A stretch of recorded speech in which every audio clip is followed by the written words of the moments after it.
Salutations, my Fallout lovers. It is Matty here today with a Fallout 4 news update slash discussion video. The reason I'm saying both of those is because technically it's a mixture of the two because it's news, but it's also a discussion on what this really could or couldn't be. What are we talking about today? Fallout 4 DLC, the thing that we are hotly anticipating, hopefully coming at some point soon. And so a lot of people have been asking me if the date for the release of this Fallout 4 DLC has, quote, leaked per se.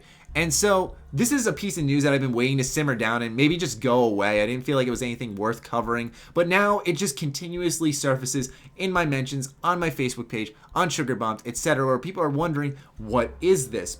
And this thing I'm referring to is what happens when you go on Steam and add the Fallout 4 Season Pass to your cart and go to buy it. It tells you when it's available, and it says March of 2016.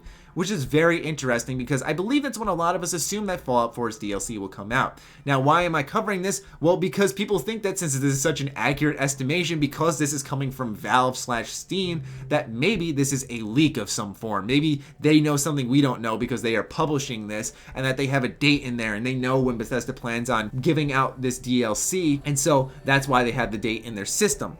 But basically what I'm going to explain from my opinion is what this actually is. When you go ahead and register a product on your service, you basically have to fill in a list of information. One of those pieces of information is when the game releases, because naturally when you add something to your cart, it gives you a release date right below the product name. So basically what Valve had to do here was, since they didn't know when the DLC was coming out, put just an estimated / placeholder release date. That's what this is a placeholder release date. This brings us back to Fallout 4 when people thought that the release date leaked when all it was just placeholders. This is, as I've been saying, a placeholder release date. It's just set for the Q1 of 2016 and is subject to change. Probably if it doesn't release in the first quarter, God forbid, then it'll get moved back to probably like sometime around June or August of 2016. Mind you, that is entirely possible because Bethesda waited 7 months to release Skyrim's first piece of DLC. It's entirely possible, although I don't see it happening because Skyrim was very plagued with issues revolving around downloadable content and stuff. But still, I think March is a good estimation. That's why it's caught a lot of people's attention, because they feel like obviously the creation kit's going to come first,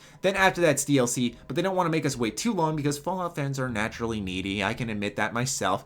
And so people are wondering, was this a leak? No, most likely not. I think Valve is professional by now and are not going to have release dates slip out. I don't even think Bethesda knows when their first DLC is coming out quite yet, and I think if they did know, we would all know. So I don't believe this is a leak by any means necessary. This is just a placeholder date on Valve's website / Steam service. So you guys now know this. Hopefully I informed you a little bit. Most of you probably assumed this and already knew this, but for those of you who are always wondering, I hope you have your answers now. And let me know what you think about this in the comments down below, along with some of your downloadable content estimations for Fallout 4. Hit me with them, people. Other than that, be sure to follow me on Twitter, like me on Facebook. The links are in the description. Be sure to check out sugarbomb.com, the place by Bethesda fans for Bethesda fans. Stay sexy, stay active. I love you all. Peace.